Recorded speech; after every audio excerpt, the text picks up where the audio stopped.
కొండాపూర్ అనే గ్రామంలో రాము, సోము అనే ఇద్దరు స్నేహితులు ఉండేవారు. వాళ్ళకి ఉన్న ఊళ్ళో సరైన పని దొరక్క జీవనం ఇబ్బందిగా సాగడంతో పని కోసం నగరానికి వచ్చారు. అలా వచ్చిన వారు ఓ వ్యాపారి ఇంటి దగ్గరికి వెళ్ళి పని కోసం అడుగుతారు. అయ్యా, నా పేరు రాము. అయ్యా, నా పేరు సోము. మా ఇద్దరిది కొండాపూర్. అక్కడి నుంచి మేము పని కోసం ఇక్కడికి వచ్చాము. మీరు మాకు ఏదైనా ఉద్యోగం ఇవ్వగలుగుతారా? మేము ఎంతటి పని అయినా చేయగలుగుతాం అయ్యగారు అని రాము, సోము చెప్తారు. అప్పుడు ఆ వ్యాపారి ఇంట్లోకి వెళ్ళి 2 ఫేమ్ బుట్టలు తీసుకొచ్చి చెరొకటి ఇస్తాడు. ఇంటి వెనుక ఉన్న తోటలో బావి ఉంది.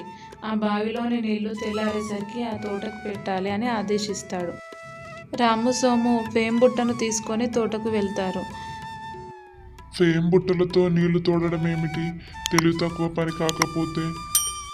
అనుకుని సోము అక్కడనే పడుకుంటాడు. కానీ రాము మాత్రం కష్టపడి నీళ్లు తోడుతూనే ఉన్నాడు. అలా కొన్ని గంటలు గడిచిన తర్వాత ఆ బుట్టలోకి బంగారు నాణాలు రావడం మొదలయ్యాయి. ఆ నాణాలు తీసుకొని వ్యాపారి దగ్గరికి వెళ్ళి చెప్పాడు. అయ్యా, బావిలో బంగారు నాణాలు వచ్చాయ్యా, తీసుకోండి. వ్యాపారి సంతోషంతో ఇలా ఇవ్వు. అవి తీసుకున్న వ్యాపారి రాము నిజాయితీకి, మంచితనానికి మెచ్చుకొని బహుమతితో పాటు ఉద్యోగం కూడా ఇచ్చాడు. సోము సిగ్గుతో తిరిగి తన ఊరికి వెళ్ళిపోయాడు.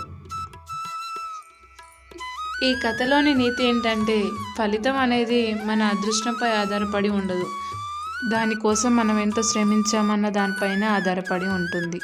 మా స్టోరీస్ మీకు నచ్చినట్లయితే ప్లీజ్ లైక్ చేయండి, సబ్స్క్రైబ్ చేయండి. Thank you for watching.